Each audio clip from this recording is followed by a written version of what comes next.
सर्वे क्यों कराया जा रहा है और सर्वे के नतीजे के बाद क्या किया जाएगा।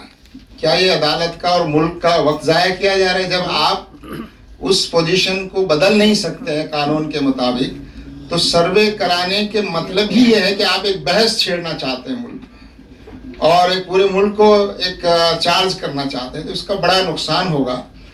तो ये बिल्कुल मुनासिब नहीं है कि जब मालूम है कि इसका स्टेटस चेंज नहीं किया जा सकता, तो सर्वे कराने का जो प्रोसेस है वो बेमानी है, पूरे मुल्क का नुकसान है और समाज को एक तरह से गलत रुख पर ले जाने की कोशिश हो रही है।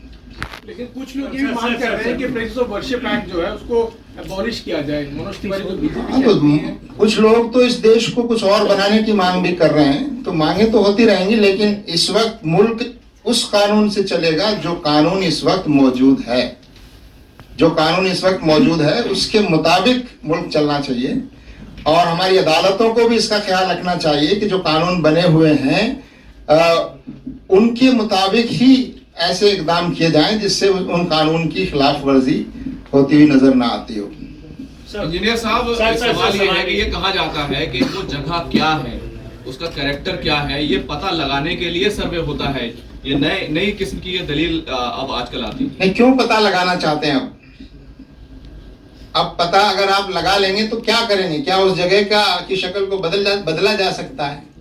तो जब बदला नहीं जा सकता, और ये बहुत सोच समझ के कानून बनाया गया है कि अगर इस तरह की चीजें होती गई और हर इबादत गाह के हिस्ट्री और उसके नीचे क्या था वो खोद कर देखने की कोशिश की गई, तो कितने जगहों पर बुद्ध मजहब के मंदिर निकलेंगे, कहीं जैन मंदिरों को तोड़ा गया है वो निकलेंगे, तो कैसे आखिर ये सिलसिला कब खत्म होगा। तो इसलिए उस कानून के मुताबिक अदालतों को भी उसका ख्याल रखने की जरूरत है। नू की आपने बात की, नू के बारे में बताएं।